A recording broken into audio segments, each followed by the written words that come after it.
Hey everyone, thanks for joining Cyber Education Experience Forum. My name is Isabel and we are today here in Sydney, actually in the Joyful Academy. And so today I will share with you how to do a consultation, how to do a preparation of hair, and then I will show you a straightforward setting technique. And I show you how to break down a hairstyle. So if you have a client coming in and you wonder, oh my God, how can I do this upstyle? I show you how you can break it down.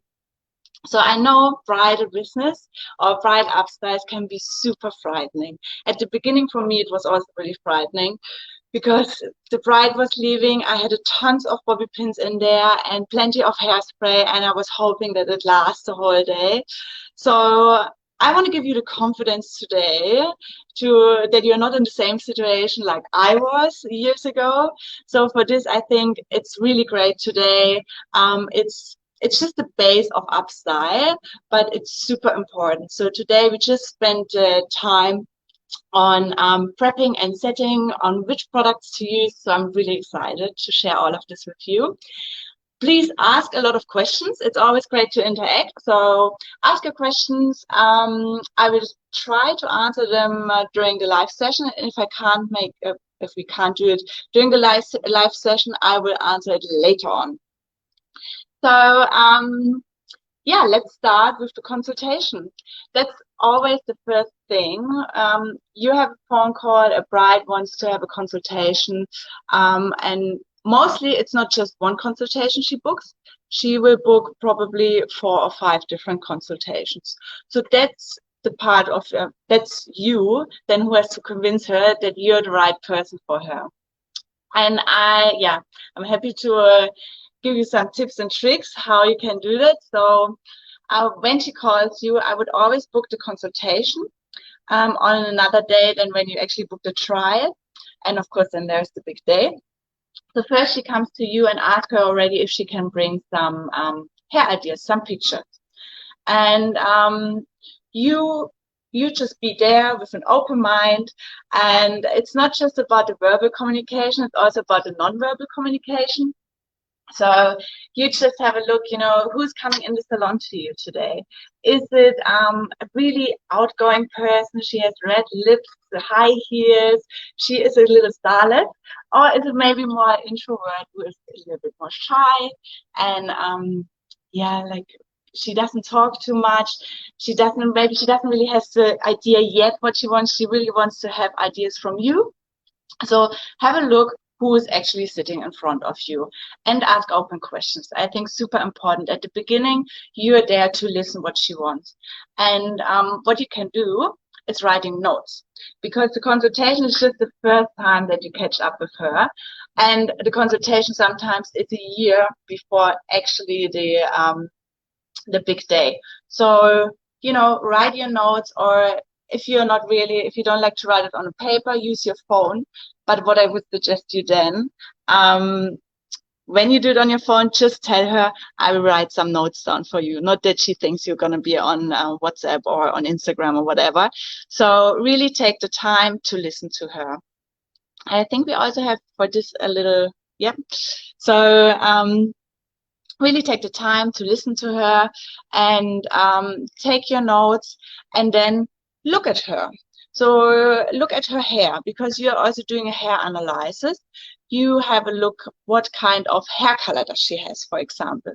Really important here, darker colors always absorb the light.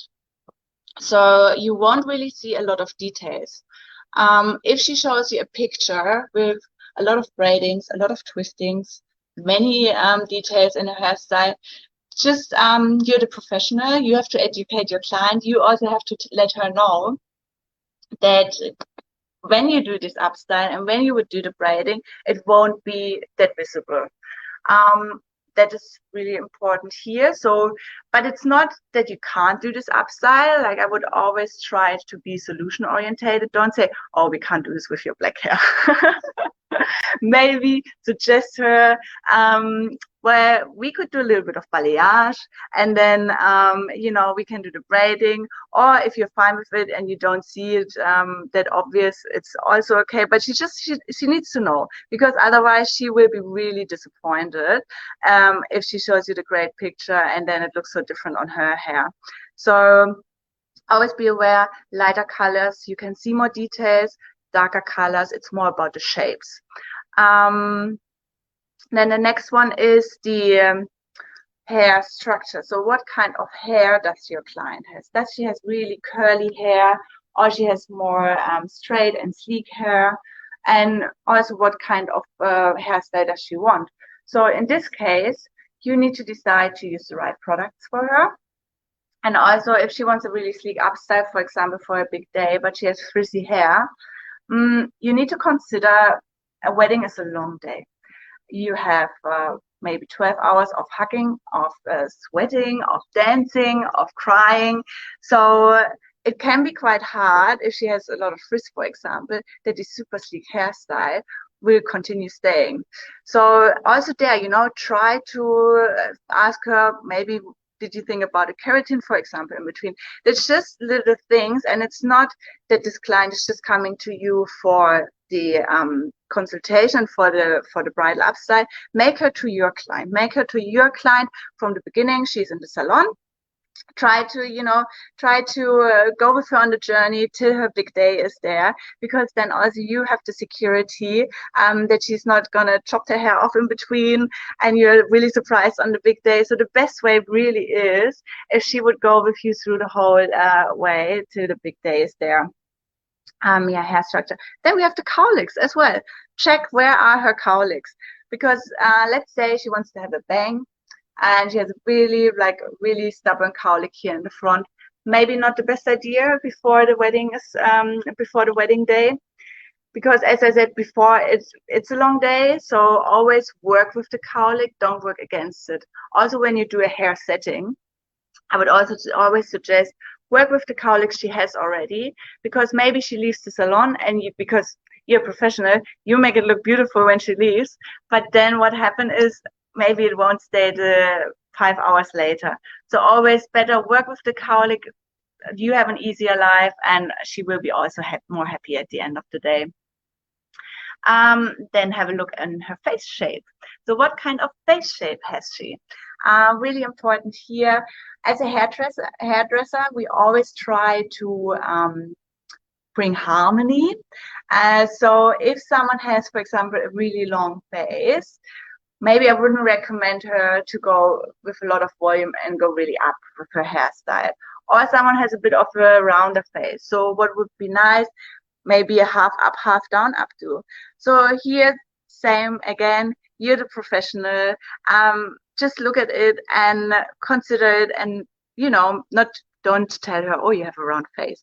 Just say, I think this would look really good for the style you like. So yeah, just have a look who's sitting in front of you and how is her face shape.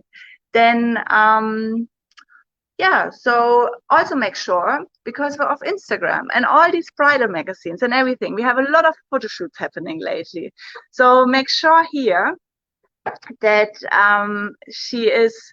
when she shows you a picture, maybe she shows you something with a really loose wave, which looks great on the picture, but also there, maybe not for the whole day. So, also tell her, well, that's probably done in a photo shoot, but it won't be really hard to get this result in reality, especially if you have this long party day in front of you.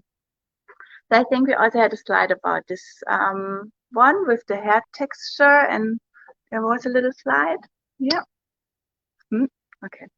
So, and through this whole process, I would always, as I said before, you take your notes, and after you did the consultation, you read the notes out loud. So, she really knows what you discussed it, and so you're on the same page at the end. So clarify and confirm what you wrote down. Really important here.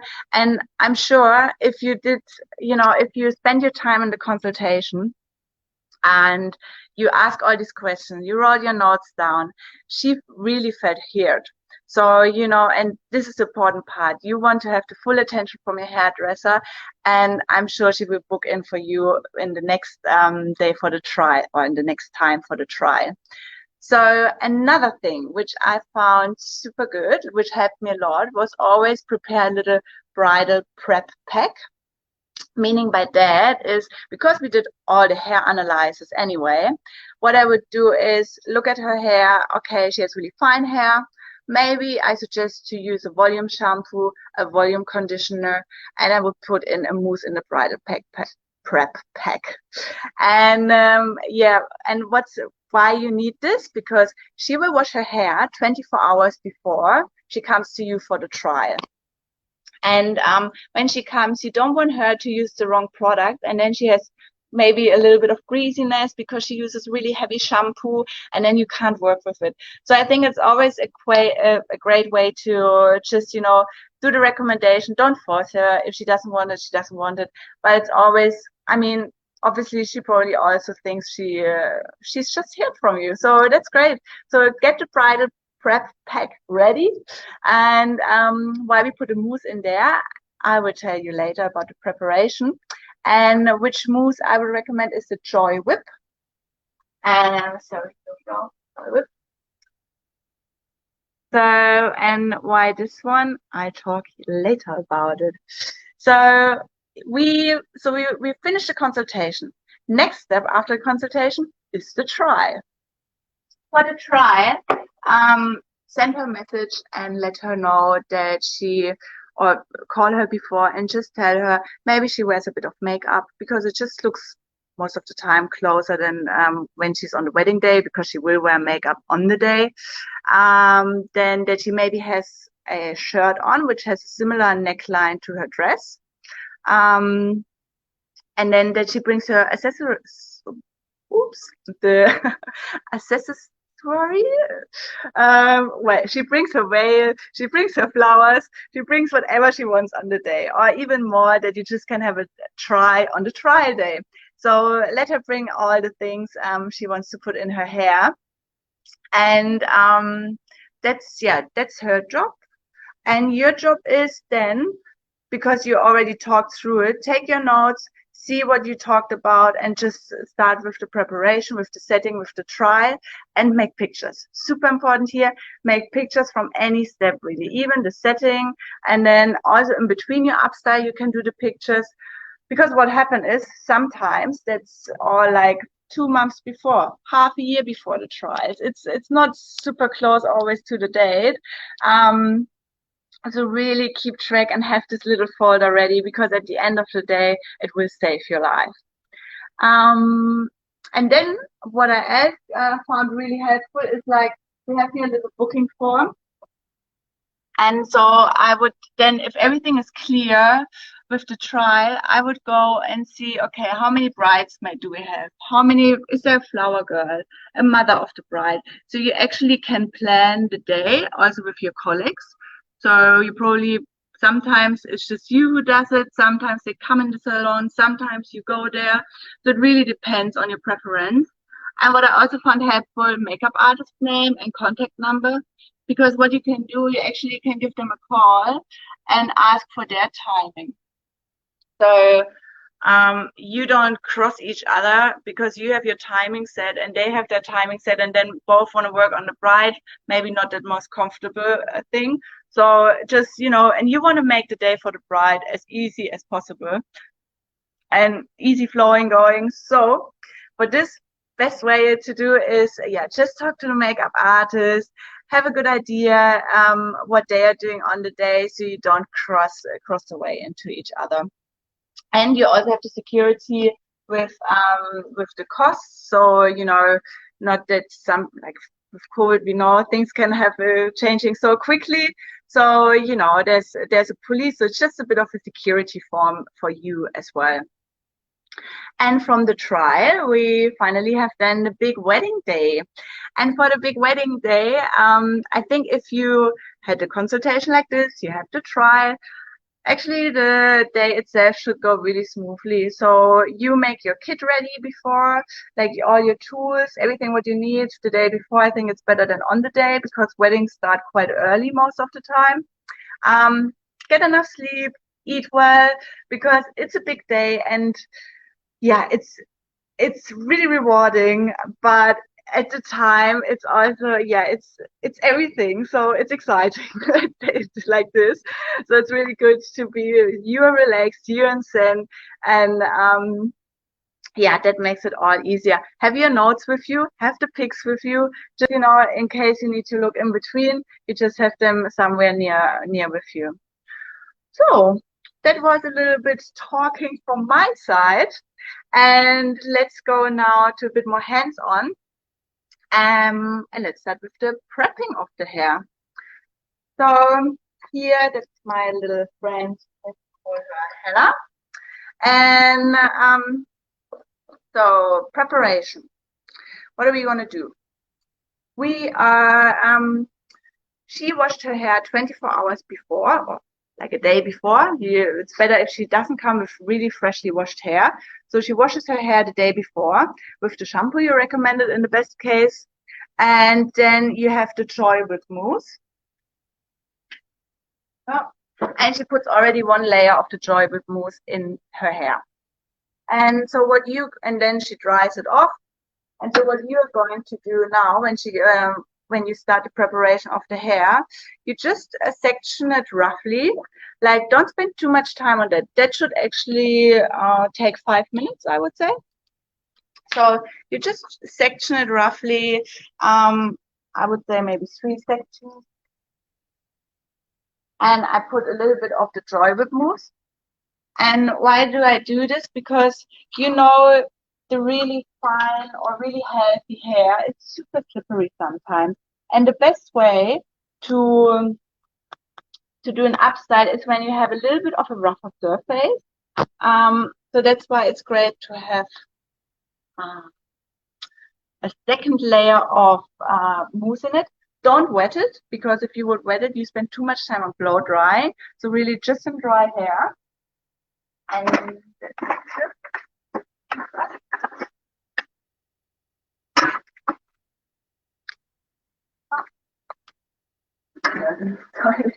yeah. So just to clarify, Isabel, you want your bride or the people in the wedding party to apply the Joy Whip at home, Exactly. blow dry, and then come to you. Yeah, exactly. So they have one layer of mousse or Joy with Mousse already in their hair, and that's why it's great to have this bridal pack. So you can, they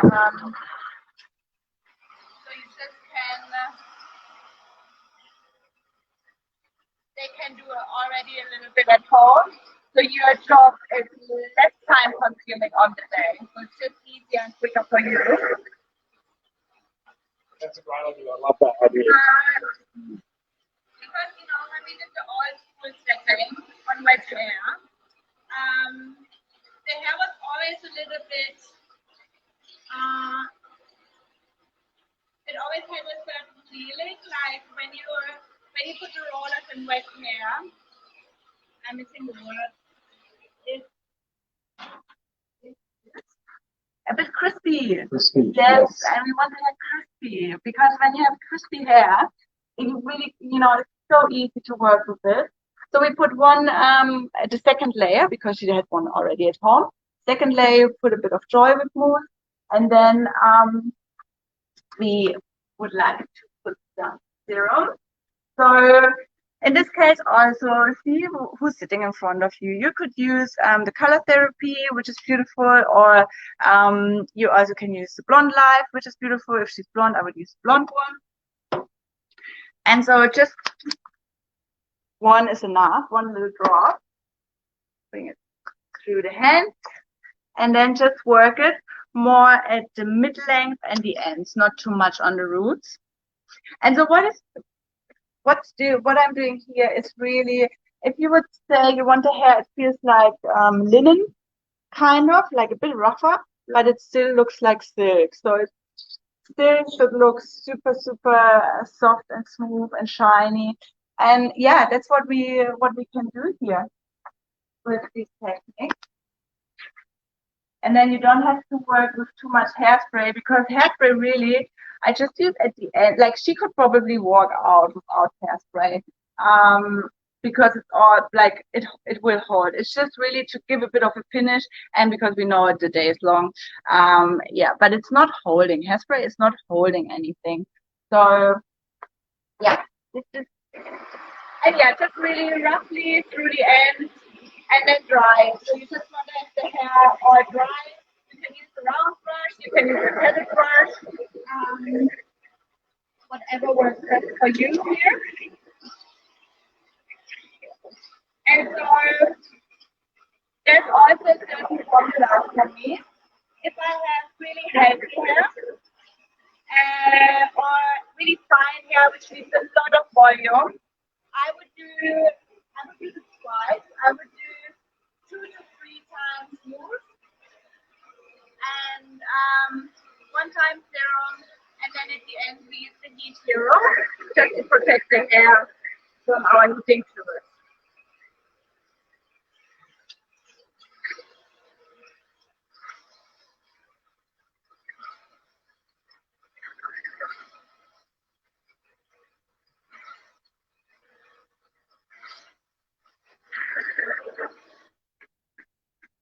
Yeah, and I remember when I did always my at the beginning, I didn't really spend any time on preparation.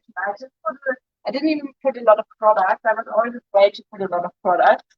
And yeah, but at the end of the day, the upside is that if you have the right preparation, maybe it takes 15 minutes. If you have the setting right and the preparation of the hair right, you don't need too much time. You don't need the 45 minutes.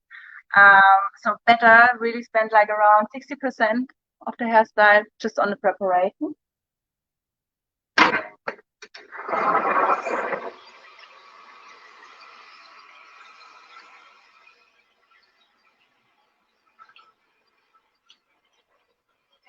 Also, if you have like half up, half down, or you have like these Hollywood waves, you can still do this, because it's all hairstyles where, yeah, you just did a lot of hold.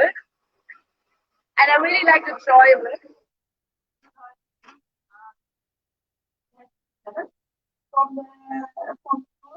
So it's not too hard. Like in between, I also tried the power whip. It's also great, but I think in this case, the joy whip is ideal, because mostly you have to go through longer hair.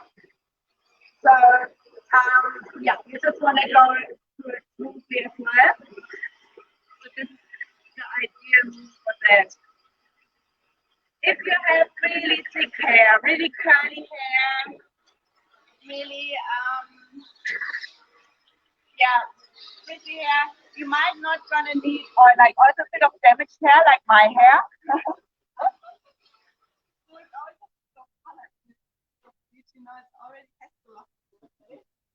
So for this, you might just gonna need twice the mousse, like one she does at home, one you do. And for really thicker hair and curly hair, I think one is actually enough, because curly hair already has the movement from itself. So yeah, one is enough for that. And with fine hair, just also make sure don't overdo it with the oil. Yeah, just really go through the whole hands, put it mid-length to the ends, and especially the ends. Because if it was really fine hair, would you skip the oil completely? maybe you could skip the oil. Yeah, Probably, yeah, if it's really fine. Really fine, yes, I would skip the oil. Yeah. I love the idea of having them semi-prepped when they arrive, and then putting that second layer on. Because, you know, if you have to put the second time already, another 5 minutes. And as a hairdresser, as you know, times everything. Yeah. Because your book is full, and yeah. It's great. And by not having to shampoo, blow dry, you're saving. That's an extra 40 minutes. It's excellent tips. So now we're just gonna spray a little bit of the Heat Hero to protect her from our heating tools, which are coming soon.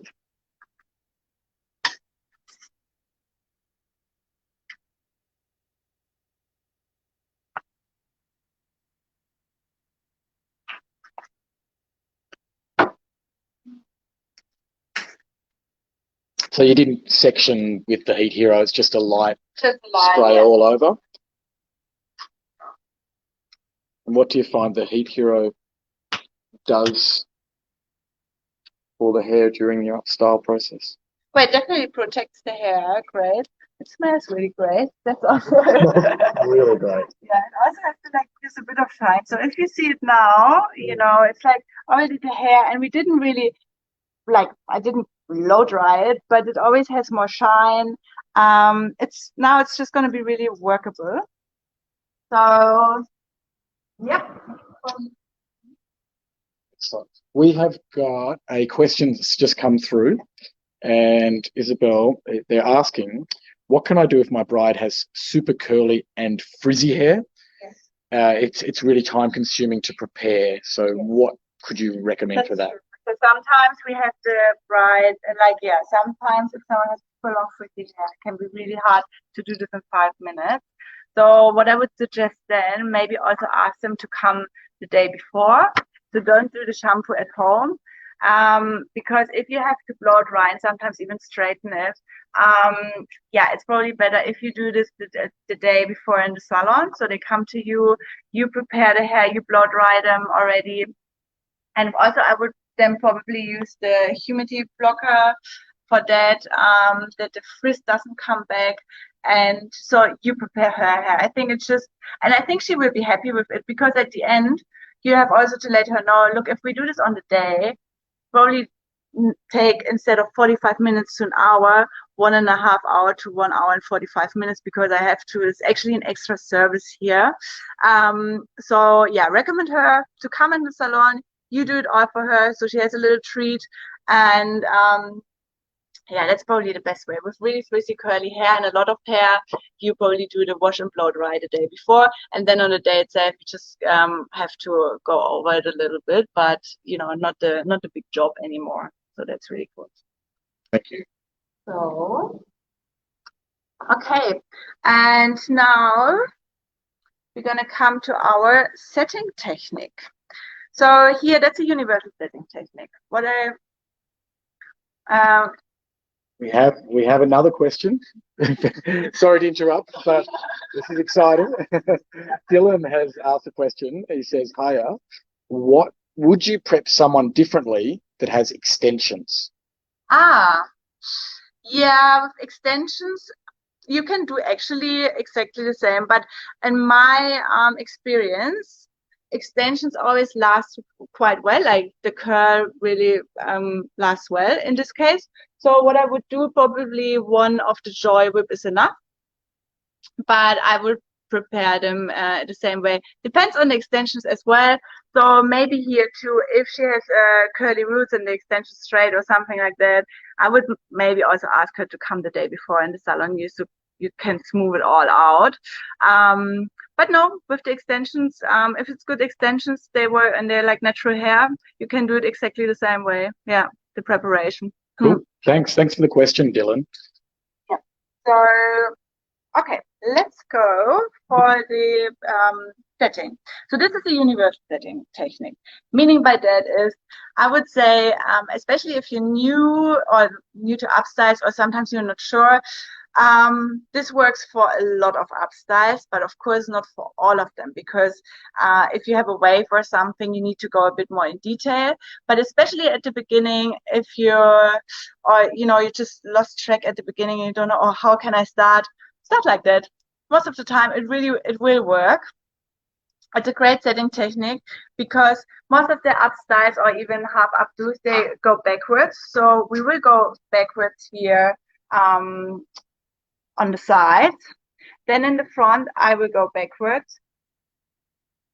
In the front, I will go backwards. And what it does, I can change the parting. So if she has a middle part, we could use it. If she has a side part, we can use it. If she has it all back, we can use it. So that makes it quite universal. So I start with a horseshoe section. So usually you would go from the middle of the eyebrow. If it's, but the eyebrows these days are also a bit all over the place sometimes. So you also can check it this way. Where's the tail come? Where's the head rounding? So that's where I'm gonna go through like a straight line, and I go a bit down over the cowlick. So I go over the cowlick, a little bit further down here, and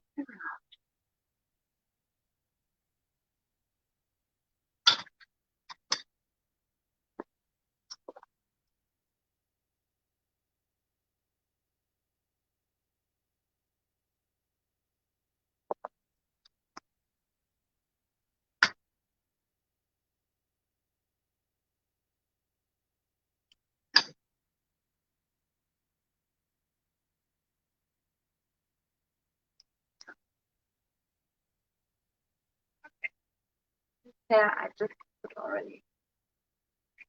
Wait.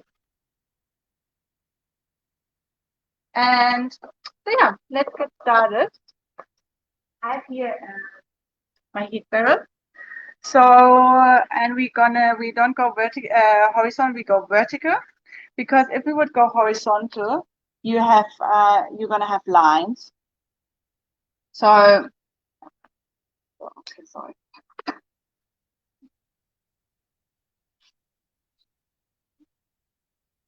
You always take the section, the same with like your curling wand is. So if you work with a smaller curling wand, you have a smaller sectioning in this case.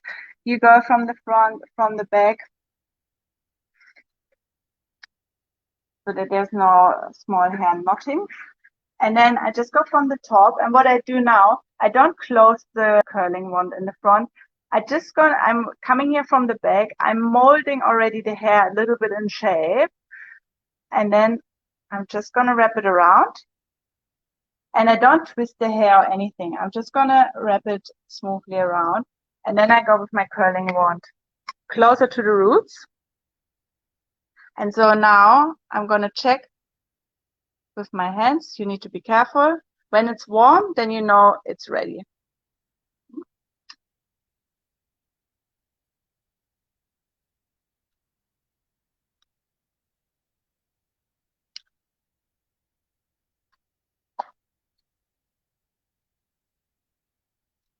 Then I'm using my pin curl clip, and I pin it from the bottom. And why I'm gonna pin it from the bottom is because if I would pin it from the front, when I would pin it from the top, it will all drop. So it's always good to pin it from the bottom.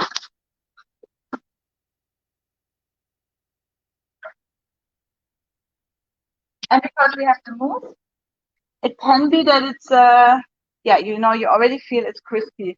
So sometimes you have to help a little bit with your hands to just take it off the curling wand. So you open it. You can use a curling wand. You can use a curling iron. Everything works. I just like to use the curling iron here because I feel I can get more tension on it, and it's all about the tension really. And you want to have the tension equally on the whole section you take. We've got another question that's just come through about creating waves like you're doing here. Do you use hot rollers? And if so, when would you use them? I think hot rollers are great. It's not a thing lately anymore. And I don't even know why. I always take hot rollers with me when I go to a wedding or when I do upstyles. Even if it's not for the bride, I will have them with me, because if you have hair and it's going to be really hard to create volume, use your hot rollers. The only thing with the hot rollers you have to think of, you have to plug them in. So the first thing, when you come, you plug in your hot rollers, and or I work with the curling wand and hot rollers. So what I could do here, because I know she doesn't have really she doesn't her hair is thicker. But if she would have super fine hair, I would always struggle to get the volume around the crown. I could do exactly the same just with my curling iron, and then use my hot roller just over the crown, so which gives me great volume. And the only thing with the hot rollers you need to make sure is there are mostly different sizes of rollers in your pack. And there can be sometimes a bit of a problem depending on the hairstyle you want to create. So if you, just make sure if you buy them, maybe buy the same size, because I think we are so used to work with our curling wands that we always used to have the same size. So make sure you have the right sizes with you, and also the timing will be a bit different, because when you use the hot rollers, what happens is they need to cool down. So in this case, if I would do my bride with hot rollers, I'm going to set her with the hot rollers, and afterwards maybe she gets her makeup then or whatever, or I'm doing the bridesmaid, and then I would come back to her. So with the curling iron, it's, when we finished here, I actually could open it straight away. It needs to cool down, really important here that we're talking about. Always, that's why we also use our pin curl clips, because we always want the hair to cool down in the curl shape. So it's actually a bumpy little nice curl, and it's not already lost the shape before we actually started. And another thing is I'm always here in 90 degrees angle, because I want to have here great volume. So I'm 90 degrees angle. Sometimes if you don't know what's 90 degrees, because I feel the head is round, can be confusing. Take your take home and, go with the rounding of your head, and then you actually know where's the 90 degrees for you. So here it would be different than it's going to be here. And that's because you want volume. Yes. If you were doing this particular technique and you didn't want volume, what direction would you draw the hair out then? So then I would go off base. So I would just, instead of having the 90, I would probably go a little bit like 45 degrees, I would say, maybe half of it. So just bring it backwards a little bit. So then you also, if you want to have a sleeker, for example, something a bit more sleek and more closer to the head, then, you could go off base. Instead of using the 90 degrees, you use 45 degrees.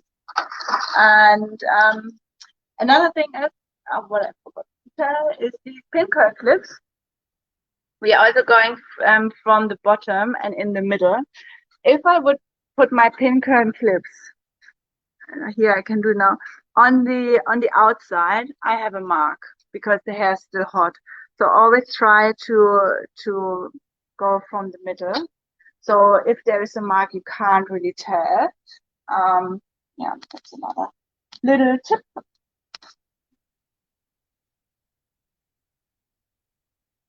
So and for this whole thing, what we do now, take like around 25 minutes, I would say. When you plan 45 minutes for your upstyle, take 25 minutes just for the setting and for the preparation.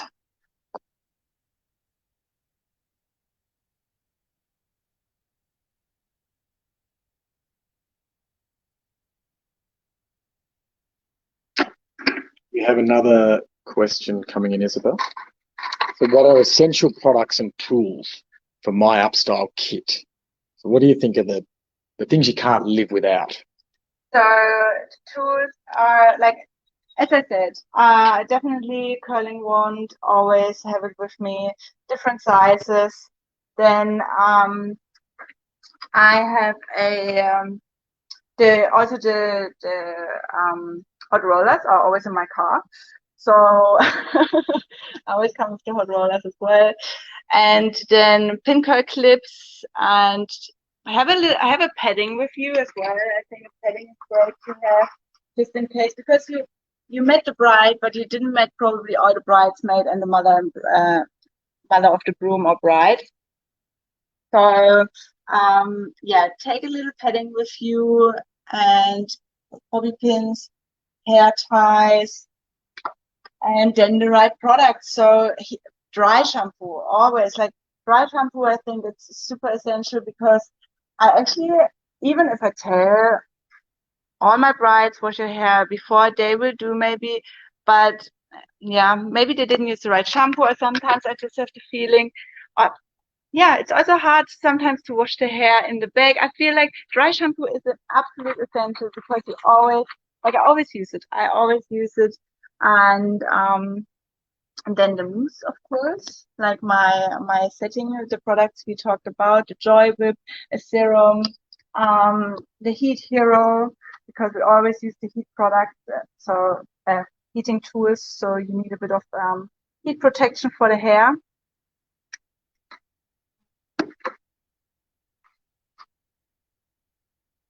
Yeah, that's what has to go with me in my little kit.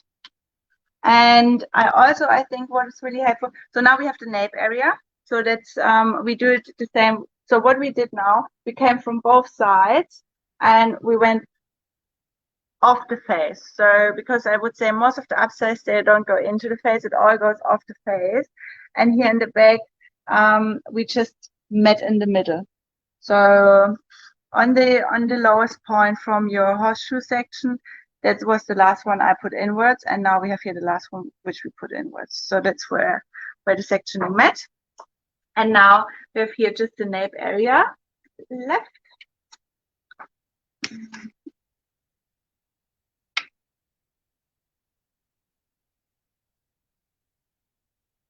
Always try to don't burn yourself. If you don't burn the bride. Yeah. So that's why I also just take the last little turn, like when you can see it here, melting it in, and then I wrap it around. And so then I just turn it halfway through. So I still have some control how close I am. If you're really unsure, sometimes what people say as well, have putting a tail comb in between, but I already get caught up with my hand. So I found it the best just to see where you're at. And then you also, I mean, of course, you can feel it because you will touch and see when you can pull the. Is that using a tail comb to stop it burning the scalp? Exactly. Is that what you mean? Yeah. I agree with you. I find it more. Great, but it's just like, yes.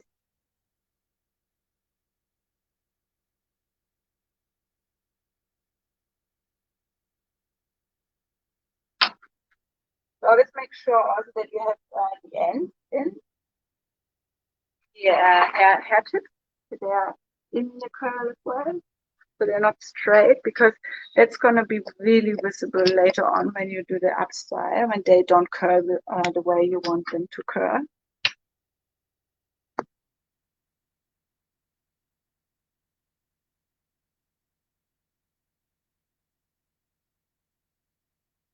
Relatively super easy. It just slides off my heating bell and don't have any marks. Okay. So in here on the top now, what we're going to do is we over direct it a little bit, because here we want greater volume.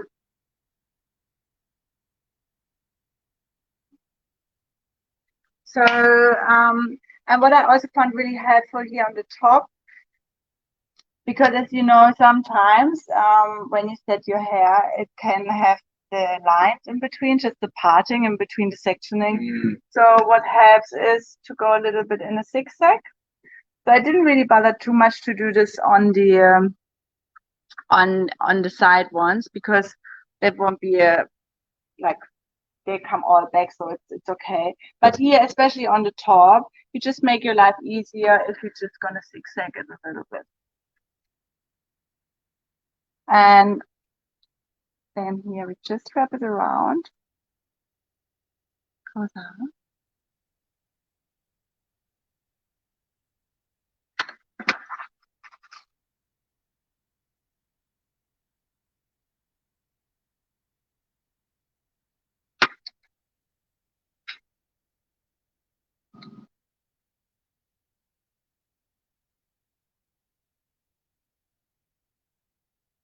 Just make sure you comb through it.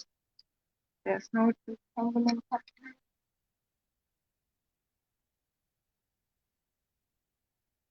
Oh, we have a little glitter hair here, our Hannah. She's a disco queen.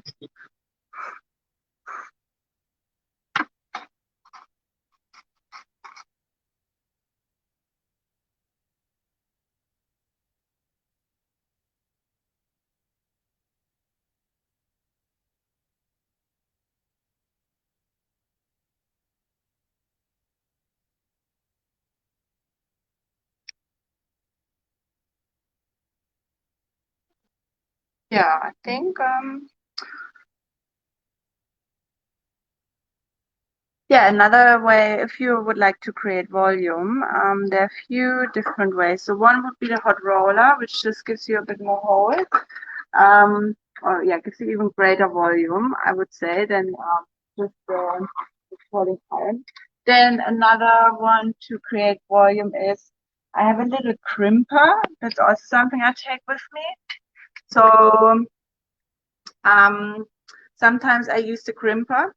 Just make sure when you use your crimper that it's hidden. So if here, let's say it's going to be the straight surface, you won't crimp on the top. You always crimp where it's not visible.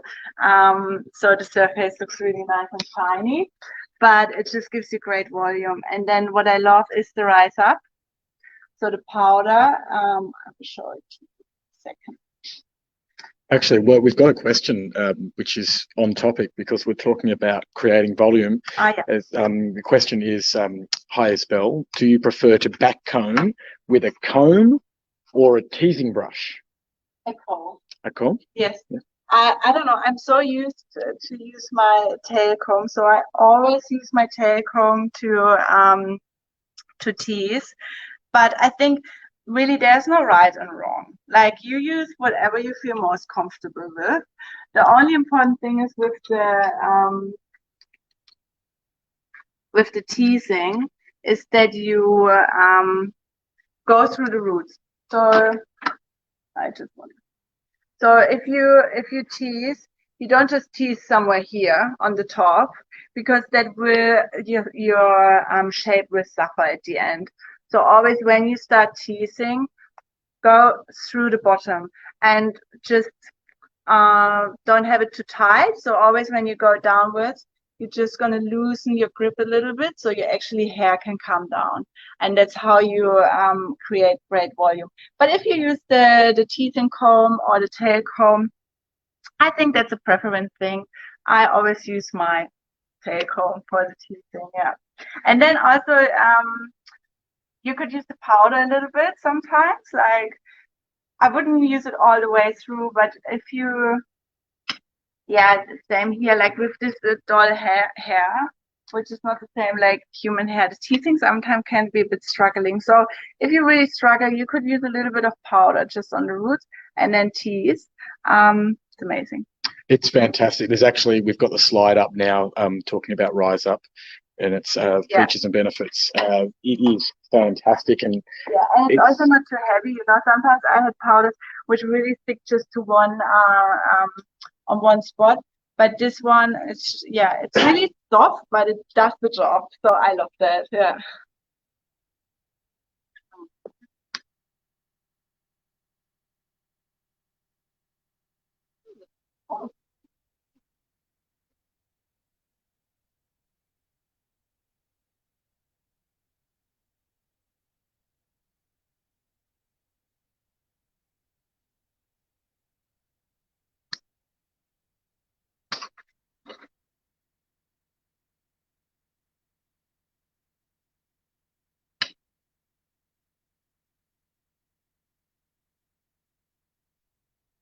Got another question that's come through.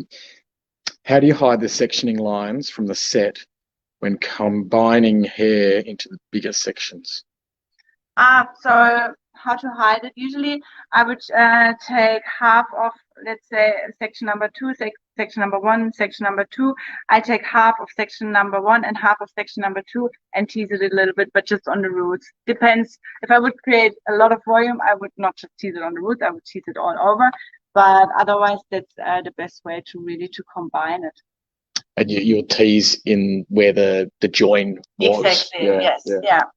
So that makes sense. But so just with this setting technique, that's the great thing. You don't really have to hide any lines, because now, as we said before, you could do it backwards. You can split it wherever you want. You have the volume on the back here, and if you take all of these sides to the middle and create a little bun here on the back, you don't have any sectioning to hide, not much in the best case, yeah. And so, yeah, that is our little sectioning here.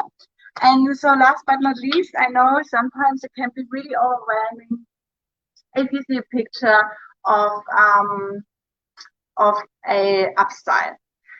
So you see the up style, you're like, oh gosh, so much hair. How can I do this? How do I do the setting? How do I do the up style?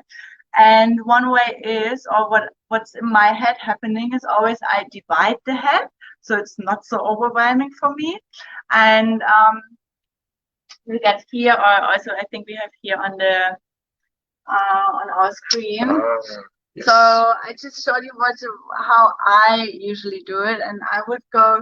Number one, it's just I would look what's happening around here. Do I have where's the parting? Where's the volume? In which direction goes it? So I know already. In number one, how can I do the setting? Then I look at number two. What is happening on the picture on the side? Is the hair going down? Does she have it backwards? Is it a twist? What is happening on number two? So then I decide how do I do the setting there. And also later my up style. Then I have a look what's number three. Is there a ponytail? Is there volume? Is it straight? Is it curly? And then I have number four, which is a bit of a bigger one.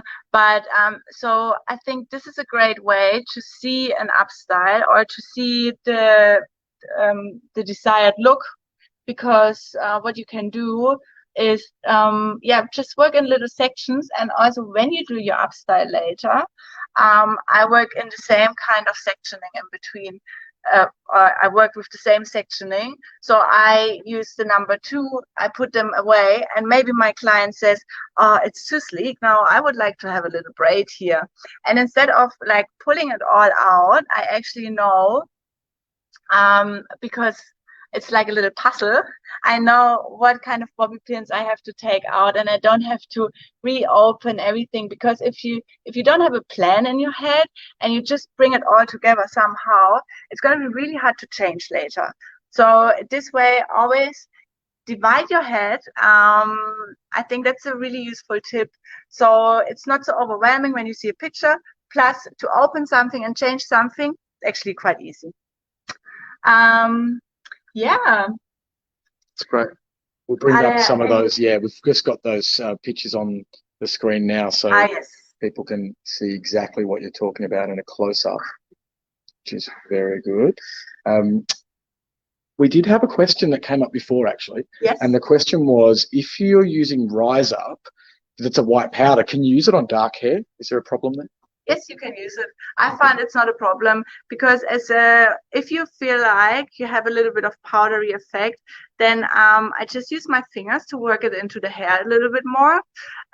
Don't use too much, so you don't want any spots. But that's what I meant before. So the Rise Up doesn't really leave spots, because it's just slide all over, and then you just can bring it with your fingers. You can work it into the hair a little bit, tease it, and it's gonna be fine.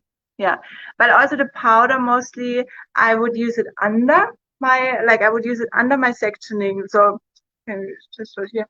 So the powder, I would always go from the bottom here. I wouldn't really put the powder on the top where it's visible, so not from the bottom. So at the end of the day, then you also don't lose any shininess or glossiness, and you actually get the effect of the volume. You always work from the bottom. Even with let's say my hair, I go from the bottom more, and then I would just rough it up. But yeah, even with darker hair, great. Love the Rise Up.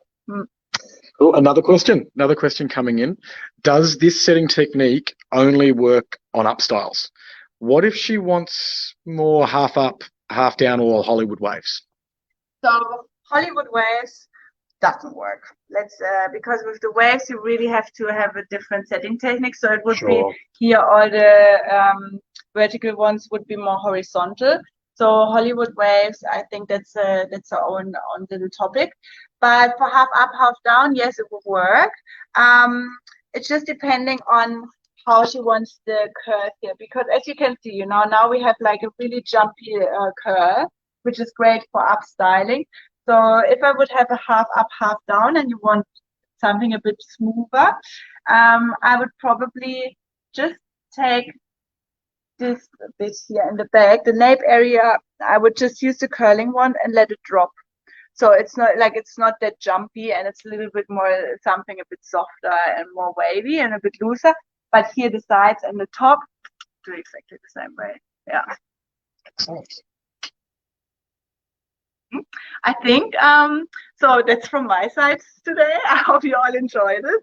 And there are a few more upcoming classes where I actually do then some up styles, but I found this super important because I think this is mostly just a forgotten part of up styling, and it gives you the base. So would love to see you in the next weeks. The next one is the Gypsy Goddess, I think in 2 weeks. And then we have another, the next class is on Monday, and it's Lumi Shine with Richard. And yeah, so yeah, just join. It's gonna be fun, and yeah, I'm really happy to have my first class today. Whew, was exciting. Thank you guys. Thank you.